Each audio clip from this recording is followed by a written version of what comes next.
C'est le moment de payer ses impôts en micro-entreprise et beaucoup sont perdus sur combien ils vont devoir payer d'impôts, au-delà de ça, comment l'impôt est calculé. C'est pour ça que je voulais vous faire cette vidéo complète pour tout vous expliquer et je vais même vous partager des cas concrets à travers 3 personnes qui sont en micro-entreprise, qui ont des activités différentes avec des chiffres d'affaires différents pour voir à la fin combien ils doivent aux impôts. Et je vous donnerai aussi des astuces pour le réduire. Donc on est parti sur mon écran. Donc premièrement, les impôts en 2025 pour la micro-entreprise. Alors ici, la source, ça va être économie.gouv.fr. On verra comment payer aussi moins de taxes en micro-entreprise et aussi suivre son chiffre d'affaires en temps réel pour savoir au final à combien on est de chiffre d'affaires et notamment pour les déclarations. Donc c'est parti. Alors premièrement, au niveau du barème de l'impôt, il faut savoir qu'on est tous concernés par ce barème, qu'on soit en micro-entreprise, en salarié, CDI, CDD, intérim, peu importe. Les impôts, en fait, c'est des tranches d'imposition. Et donc, il y a tranche par tranche. Comme on peut le voir, si on est en dessous de 11 295 €, eh ben, on paye 0% d'impôt en France. Si, imaginons, je gagne 20 000 €, eh ben, ma première tranche jusqu'à 11 294 €, bah, je vais payer 0% d'impôt. Par contre, la tranche au-dessus, imaginons si je suis à 20 000, bah, je vais payer sur la tranche de 20 000. De 20 000 à 11 295, je vais payer 11%. Donc vous voyez, c'est tranche par tranche qu'on va payer de l'impôt. Par contre, la particularité, c'est quand on est en micro-entreprise, l'État, l'administration fiscale met en place un abattement que je vais vous partager en fonction de son activité. Et on a 3 types d'activités en micro-entreprise. Donc en fonction de votre activité, vous allez voir de combien est l'abattement à ce niveau-là. Donc pour ça, le micro-entrepreneur, donc il est soumis à l'impôt sur le revenu et d'abord votre chiffre d'affaires connaît un abattement forfaitaire pour les charges, donc c'est ça que je vais vous partager et on va voir comment fonctionne l'abattement d'imposition en micro-entreprise. Donc vous n'avez pas à calculer vos frais professionnels puisque l'abattement est calculé en fonction de l'activité que vous exercez. Donc les abattements sont les suivants. Si vous êtes en prestation de service BIC, vous avez un abattement de 50%. Donc si on prend un exemple simple, vous avez réalisé, c'est un gros chiffre, mais c'est pour les chiffres pour que ça soit plus simple, 100 000 € de chiffre d'affaires hors taxe annuel, bah, au niveau des impôts, les impôts ne vont pas vous faire payer des impôts sur 100 000 €. Ils vont mettre un abattement de 50%, donc vous allez être imposé sur 50 000 €. Si on prend l'exemple des activités de prestation de services BNC et les activités libérales, on est à 34%. Et si on prend l'exemple des activités de vente de marchandises, on est à 71%. Ça pourrait être de l'e-commerce. Maintenant, on va avoir ensuite le barème progressif de l'impôt sur le revenu qu'on a vu précédemment avec les différentes tranches. Donc on a vu qu'il y a une première tranche, bon là on ne la voit pas, mais qui est à 0% en dessous de 11 295 €. Après on passe à 11, 30, 41%, 45%. Donc c'est vraiment étape par étape. Et donc, on a ce barème qui est appliqué aux bénéfices imposables. Et ce calcul, donc, il est accompli par l'administration fiscale. Il va déterminer le montant d'impôt sur le revenu dont vous êtes redevable. Et pour ça, je vais prendre 3 exemples très intéressants et on va aller vraiment au bout des calculs pour voir combien on paye d'impôts en fonction de son activité. Donc, on va commencer par une personne qui est en prestation de service. Ensuite, on verra quelqu'un qui est en activité de vente de marchandises. Et on finira par une personne qui a 2 activités, qui est à la fois en CDI en tant que salarié et aussi qui a une micro-entreprise avec une activité libérale. Donc premier exemple ici, et bien entendu comme je l'ai dit, après je vous partagerai comment payer moins à travers des astuces qui sont légales, qu'on peut utiliser si on peut en bénéficier. Donc l'exemple 1 ici, c'est de la prestation de service. Donc j'ai pris des exemples de prestation de service pour que ça puisse vous donner des idées. Ça peut être un coursier à vélo, un photographe de mariage ou d'événementiel, un installateur informatique à domicile. Voilà, il y a plein d'autres activités. Si vous ne savez pas votre activité, elle rentre dans quoi, n'hésitez pas à me la mettre en commentaire et je vous dirai directement. Ici, on prend l'exemple que vous avez réalisé un chiffre d'affaires annuel de 50 000 € hors taxe. Donc le calcul de l'imposition de la micro-entreprise, ça sera le suivant. Donc tout d'abord, on prend l'abattement. Donc ça, c'est les impôts qui vont mettre en place l'abattement. Donc quand on déclare ses revenus aux impôts, on déclare le total. Ensuite, c'est eux qui mettent l'abattement. Donc ça fait 50 000 fois 0,50%, parce que ça c'est l'abattement quand on fait de la prestation de service. Donc ça veut dire qu'on va être sur un montant imposable de 50 000 moins 25 000. Donc ici, autant pour moi, c'est 25 000 du coup directement qui va être imposable. Donc par la suite, comment ça se passe? Donc par conséquent, pour l'imposition, dans cet exemple, l'administration fiscale ne retiendra que 25 000 € de revenus imposables, donc pas 50 000 €. Et ensuite, c'est les tranches. Donc 11 294 €, c'est la première tranche à 0%. Et ensuite, la deuxième tranche. Donc la deuxième tranche, si on se remet dessus, on peut voir que c'est jusqu'à ici 28 797. Donc là, vu qu'il est à 25 000, il va être sur la deuxième tranche sur une des parties, mais il ne passera pas sur la troisième. Donc pour le coup, ici, si on regarde, ça nous fait 25 000 moins 11 295, 13 705, là qui vont être imposés à 11%, soit 1 507 € d'impôt. Donc son calcul d'imposition à travers toutes les tranches, donc là il est à 0 € sur la première, la deuxième 1507, donc il a 1507 € d'impôt à payer. Et on verra comment le réduire juste après. Deuxièmement, là on va prendre ici une personne qui exerce une activité de vente de marchandises, donc ça peut être de l'e-commerce. Et que ici vous avez réalisé un chiffre d'affaires de 100 000 € hors taxe. Donc le calcul d'imposition de la micro-entreprise, ça sera le suivant. Donc là on a un abattement de 71%. Donc 100 000 fois 71%, ça fait 71 000. Donc le montant imposable, c'est 100 000 moins 71 000. Donc on va être imposable sur 29 000 €. Alors pourquoi l'abattement il est bien supérieur, on l'a vu à la prestation de service juste au-dessus? Parce qu'en fait, l'État, donc les impôts, estiment qu'on a plus de charges lorsqu'on fait de la vente de marchandises que de la prestation de service. Parce que là, très souvent, on va avoir des coûts de produits qu'on va acheter, potentiellement des coûts de stockage, des coûts d'envoi, etc. Et donc là, par conséquent, donc l'imposition de la micro-entreprise, dans cet exemple, l'administration fiscale, elle va retenir 29 000 € de revenus imposables. Donc là, pareil, on refait les tranches. Première tranche à 0, donc il est ici à 0. Deuxième tranche, donc ça va jusqu'à 28 797. Donc on peut le voir juste ici. Donc 28 797, donc c'est moins 1 €, qu'on prend juste là. Donc là, concrètement, il est à 11 et là, il passe aussi sur la troisième tranche. Alors pas longtemps, juste pour 200 €. Donc 29 000 moins 28 798 fois 30%. Donc là, 60,6 €. Donc son imposition à lui, ça va être 0 € plus 1925 plus 60,60 €. Donc 1985,60 € d'impôt à payer dans cet exemple. Maintenant, on va prendre un troisième exemple. Là, c'est une personne qui est en CDI. Donc, notamment, si vous êtes salarié et que vous avez votre micro-entreprise, ce sera peut-être potentiellement encore plus parlant. Parce que là, il faut savoir que ça va se cumuler. Vous payez votre impôt sur le revenu en tant que salarié, mais aussi en tant que micro-entreprise, en sachant que si vous avez déjà, pour le coup, imaginons votre impôt qui est prélevé à la source, dans ce cas-là, il faudra juste prendre ici en considération l'impôt de la micro-entreprise. Mais si vous n'êtes pas prélevé directement chaque mois sur votre impôt sur le revenu et que vous le déclarez en fin d'année, ça va être le calcul qu'on va voir juste ici.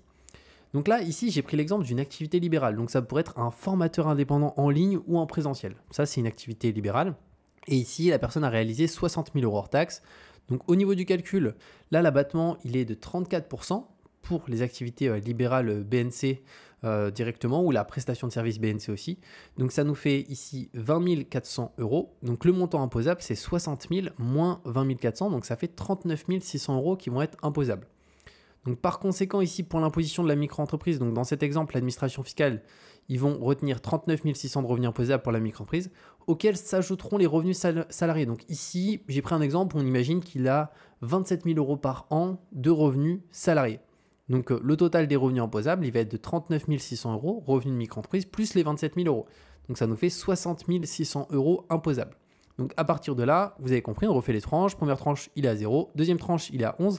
Et là, il passe aussi sur la troisième tranche, parce que la troisième tranche, si on se met dessus, vous allez voir qu'elle va jusqu'à 82 343 €. Donc là, il ne va jamais passer sur la tranche A4 ni A5 parce qu'il est en dessous. Par contre, il est sur une partie de la tranche 3. Donc là, si on prend l'exemple de la tranche 3, il y a 37 802 € qui est sur la tranche 3, donc 30%, 11 340 €. Donc calcul final, 0 € plus 1925 plus 11 340 plus 13 265, ici ça s'arrêtait là, donc ça nous fait 13 265 € d'impôt à payer. Donc voilà comment ça fonctionne l'impôt. Maintenant, ce qui va être intéressant, c'est comment on peut le réduire légalement, comment on peut aussi savoir au préalable combien on va devoir à chaque fois. Alors pour ça, premièrement, on va avoir l'option pour le versement libératoire en micro-entreprise. Alors ça c'est quelque chose qui est hyper intéressant. Donc c'est une option qui est réservée à certains micro-entrepreneurs en fonction de leur situation personnelle. Donc tout le monde n'y aura pas droit, mais beaucoup y ont droit. Donc je vais vous la partager. Donc pour pouvoir opter pour le versement libératoire en micro-entreprise, vous devez avoir un revenu fiscal de référence du foyer fiscal de l'avant-dernière année, donc c'est l'année N-2, qui doit être inférieur à l'un des montants suivants selon votre situation. Donc si vous êtes seul, déclaré au niveau de votre foyer fiscal, pour le coup c'est 27 478 €. Donc, ça ne veut pas dire que si il y a 2 ans, vous avez fait, imaginons, 40 000 € avec votre activité en tant que micro-entreprise, en tant que vente de marchandises, que pour le coup, vous n'y avez pas droit. Pourquoi? Parce que n'oubliez pas que l'État prend un abattement. Donc, si vous avez fait 40 000 € en N-2, que c'est votre seul revenu et que c'était de la vente de marchandises, l'État prend un abattement de 71%, donc vous êtes bien en dessous de 27 478 €. Donc, vous pouvez en bénéficier. Deuxièmement, si vous êtes marié ou pacsé avec déclaration commune, donc là c'est 2 parts, dans ce cas-là, sur le foyer fiscal, il faut que ce soit moins de 54 956 € sur N-2 encore une fois. Et ensuite, majoration de 50% par demi-part supplémentaire ou 25% par un quart de part directement. Donc pour une activité de vente de marchandises, donc le taux est de 13,30%. Alors qu'est-ce que ça signifie? En fait, c'est que ici, l'impôt au versement libératoire, ça va rajouter un pourcentage aux cotisations qu'on déclare URSSAF. Donc là, si on fait de la vente de marchandises, de base c'est 12,3, mais on va plus devoir payer 12,3 au niveau de notre déclaration URSSAF, mais on va payer 13,3. Donc en fait, ça va être 1% de revenus supplémentaires qu'on va payer, mais en fait, c'est notre impôt. Donc à la fin de l'année, du coup, on ne repaye pas d'impôt parce qu'on a déjà payé notre impôt. Et si on prend ici l'exemple d'une activité de vente de prestations de services artisanale ou commerciale, donc le taux ici c'est 22,9 parce que c'est 1,7 d'impôt sur le revenu plus 21,2 de cotisation sociale. Et pour les activités libérales, donc là c'est au total 26,8, c'est 2,2 d'impôt et 24,6 de cotisation sociale. Maintenant, je vais vous prendre un exemple pour montrer à quel point ça peut être intéressant. Ici, j'ai pris l'exemple avec une personne qui a le versement libératoire, donc c'est un photographe qui a réalisé 50 000 euros de chiffre d'affaires hors taxe dans l'année. Le concernant, du coup, en termes d'impôt, on va juste prendre l'impôt ici, 50 000 fois 1,7, parce que c'est une activité directement ici qui est soumise à 1,7% d'impôt, c'est de la prestation de service, donc ça fait 850 euros à payer. Au total, dans l'année, il aura payé 850 euros de manière, lors de ses périodes déclaratives, au total. Maintenant, si on prend pareil cet exemple avec versement libératoire, ici sans versement libératoire, vous allez voir, pareil, il a fait le même chiffre, 50 000 euros de chiffre d'affaires, sauf que là, il n'a pas le versement libératoire. Donc du coup là c'est tranche par tranche comme on l'a vu précédemment. Donc ici l'État prend un abattement. Donc l'abattement 50 000 fois 0,50%, donc il va être sur 25 000. Montant imposable donc 50 000 moins 25 000, donc 50 000. Et donc ici par conséquent, donc pour l'imposition, donc l'administration fiscale, ils vont retenir 25 000 euros de revenus imposables. Et là tranche par tranche, vous pouvez voir qu'au final on est ici sur la tranche à 0, la tranche à 11. Et quand on ajoute les deux tranches, on est à 1507 euros d'impôt à payer versus juste en haut 850 euros. Et ça, c'est 100% légal d'opter pour le versement libératoire. Il faut juste rentrer dans les conditions. On peut voir que c'est quasiment une économie de x2 en termes d'impôt. Et là où c'est encore plus intéressant, c'est notamment si vous avez une activité salariée. C'est-à-dire que si vous avez des revenus salariés plus une micro-entreprise où vous gagnez aussi un petit peu pas mal d'argent, là, c'est vraiment intéressant. Le seul cas où le versement libératoire n'est pas pertinent, c'est si vous avez le total de vos revenus au niveau de vous personnellement qui ne dépasse pas 11 000 à 12 000 euros par an net d'abattement. Pourquoi? Parce que sur ces niveaux-là, on l'a vu, en dessous de 11 000 et quelques euros, donc 11 295 euros, on est à 0% d'impôt. Donc si imaginons vous faites, je prends l'exemple, 24 000 euros en vente de marchandises et vous pensez que vous n'allez pas faire plus, pour le coup, quand on prend un abattement de 71%, ça vous fait à peu près 10 000 euros, même pas de revenus imposables, mais 10 000 euros, du coup, vous allez être imposé, mais vous allez payer zéro. Donc, dans ce cas-là, ce n'est pas pertinent. Par contre, si vous faites vos calculs et que vous savez que malgré l'abattement, vous êtes sur des tranches bien plus importantes, le versement libératoire prend vraiment tout son sens. Donc ça, c'est une demande qu'on peut faire au niveau des impôts si on rentre dans les conditions. Maintenant, je vais vous montrer aussi comment payer moins de taxes en micro-entreprise de manière générale. Donc tout d'abord, il y a l'ACRE. Alors l'ACRE, c'est quoi? C'est l'aide à la création et à la reprise d'entreprise. Donc ça vous permet d'avoir une réduction de 50% sur les cotisations sociales URSSAF la première année. Alors, concernant cette aide, il faut prendre en considération qu'il y a des conditions. Donc il y a 9 conditions, il faut rentrer dans l'une d'entre elles. Donc si imaginons vous avez entre 18 et 25 ans, vous pouvez en bénéficier. Si pour l'exemple vous touchez l'aide au retour à l'emploi, peu importe votre âge, vous pouvez en bénéficier. Et après il y a d'autres conditions. Donc important, il faut le faire et être en début d'activité.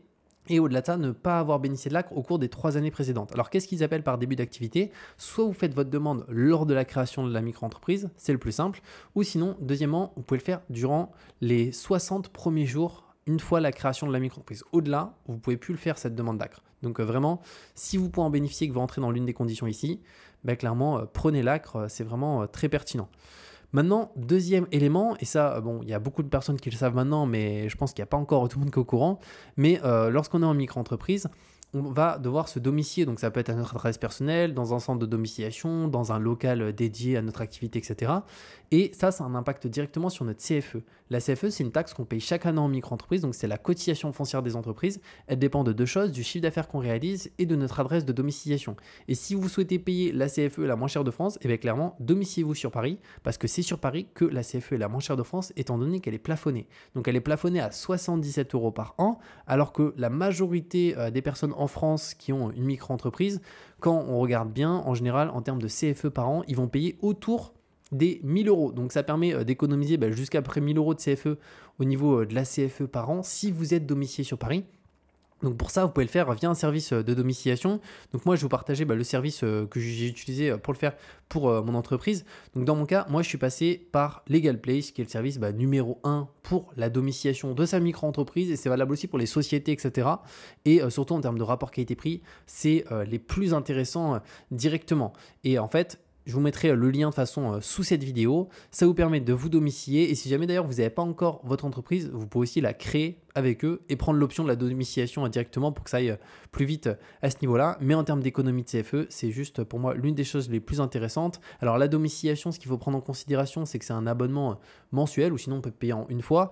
Mais concrètement, par rapport aux économies de CFE, malgré l'abonnement de la domiciliation, en moyenne, on économise au moins 700 euros par an, ce qui est vraiment quand même non négligeable directement. Et d'ailleurs, je vous mettrai sous cette vidéo un code promo que vous pouvez utiliser sur la domiciliation à LegalPlace et aussi sur la création d'une micro-entreprise si vous créez votre micro-entreprise avec eux, qui est Julien EK, qui vous permet d'avoir 15% de réduction sur la domiciliation de sa micro-entreprise. Maintenant, on va prendre aussi ici un autre élément qui est important, c'est de suivre son chiffre d'affaires en temps réel pour savoir où est-ce que vous en êtes et notamment pour votre déclaration, ça va vous simplifier les choses. Alors, il faut savoir que pour le coup, vous avez plusieurs services en ligne, mais moi, je me sers d'un outil que j'utilise depuis 2 ans en version gratuite, donc qui propose des versions payantes, mais en version gratuite, je trouve qu'il est très bien. C'est Indy directement, donc là, je suis connecté à mon compte et ça vous permet en fait de pouvoir piloter toute votre activité, faire des factures, faire de devis. Au-delà de ça, vous avez une partie transactions directement ici, où c'est toutes vos transactions bancaires que vous pouvez du coup par rapport à une transaction ajouter une facture, un élément, etc. Donc ça c'est vraiment top et pareil je vais essayer d'aller directement sur mon compte pour vous montrer. Donc là je suis sur mon compte Indy et à partir de là, donc la première étape, je vous mettrai le lien sur cette vidéo, c'est une fois que vous avez créé votre compte, c'est de synchroniser votre compte bancaire qui est le compte bancaire que vous allez utiliser pour votre micro-entreprise. Et une fois que vous avez synchronisé votre compte bancaire, Indy va directement faire un rapprochement bancaire, donc vous affichez toutes les transactions du compte bancaire et par rapport à ces transactions, si c'est des transactions liées à votre micro-entreprise, vous pouvez les rattacher directement, faire des factures à partir de ces éléments-là. Et une fois que tout ça c'est bon, vous avez même un endroit pilotage. Alors là, je n'ai pas les dessus parce que sinon on va tout voir au niveau du pilotage de l'entreprise. Ça vous permet en fait d'avoir mois après mois le chiffre d'affaires que vous avez réalisé, l'évolution, etc. Donc là, si je vais dessus, je dois reflouter des données. Mais concrètement, ça, c'est vraiment hyper intéressant parce qu'on peut voir son évolution, les hausses de chiffre d'affaires, les baisses, etc. Donc, c'est vraiment bien. Et à l'endroit, moi, je trouve le plus intéressant, c'est facturation juste ici où on va pouvoir créer directement des devis, des factures. On peut aussi importer des factures, ajouter ses clients juste ici. Donc, moi, on peut voir qu'en client actif, j'en ai 2. Alors, j'ai eu beaucoup de clients au cours des 2 dernières années. Mais en fait, dès que c'est un client one shot, après, je le supprime et je laisse que mes clients réguliers juste ici. Donc là, vous pouvez créer, par exemple, une facture juste là. Je vais vous montrer. Et ici, vous pouvez sélectionner le client. Donc, imaginons, moi, c'est Veloria qui est un de mes clients. Là, je peux mettre un titre ou pas. Alors, moi, je ne mets jamais de titre ou texte d'introduction ici. Je fais suivant. Là, on peut mettre le nom de l'item. Donc, qu'est-ce qu'on fait pour ce client? Donc, imaginons, moi, c'est une création. Je vais prendre l'exemple d'un site web. Voilà, juste ici. La nature de l'activité. Donc là, vous pouvez mettre exactement c'est quoi comme activité. Donc, imaginons si c'est de la prestation de service. Juste là. Ensuite, je peux mettre un prix. Donc, imaginons le prix, dans mon cas, c'est 1800 € juste ici. Et vous voyez, ça vous complète tout directement avec toutes les informations. Si vous êtes au niveau des seuils de franchise de TVA au-dessus, vous pouvez mettre en hors taxe et rajouter la TVA juste ici. Donc moi, je suis en dessous des seuils, donc pour le coup, je ne vais pas le faire ici. Je fais suivant. Là, vous pouvez mettre le délai de paiement. Donc moi, je mets toujours 30 jours pour mes clients. Donc vous voyez, ça s'ajoute juste ici. Et là, on a directement aussi les termes et conditions obligatoires présentes sur une facture et devis. Et il faut savoir qu'en micro-entreprise, c'est obligatoire de faire des factures. Donc je vous conseille vraiment Indy pour ça, qui est pour moi le meilleur outil. Et après, vous pouvez directement valider la facture. Et là, vous pouvez mettre la date d'émission de la facture juste ici. Alors là, je ne vais pas la valider parce que c'est un brouillon. Donc, vu qu'on ne peut pas supprimer par la suite une facture parce que c'est un document légal obligatoire, là, je ne vais pas la valider. Mais sinon, voilà, il suffit de cliquer sur valider et ça s'affiche. Donc là, je vais fermer juste ici, faire fermer sans sauvegarder. Donc voilà, par rapport à ça. Mais c'est un outil qui est vraiment génial que je vous recommande. Et d'ailleurs, pour Indy, je vous mettrai aussi un lien en description pour avoir la version 100% gratuite que j'utilise, qui est vraiment déjà très bien, plus un bonus directement. Donc, n'hésitez pas en profiter, c'est un super outil. Donc voilà comment ça se passe pour la partie impôts en micro-entreprise. N'hésitez pas d'ailleurs, si vous avez la moindre question, si cette vidéo vous a permis d'y voir plus clair, à mettre un pouce aussi à la vidéo, à mettre votre question ci-dessous. C'est juste très cool à ce niveau-là. Et comme j'ai dit, je vous mets les liens à la fois pour LegalPlace pour vous domicilier sur Paris et payer beaucoup moins de CFE, et au-delà de ça pour Indy pour faire votre facturation, des devis gratuits, des factures aussi de manière gratuite avec un outil qui est complet et qui est vraiment top. Et on se retrouve de toute manière très bientôt pour de nouvelles vidéos.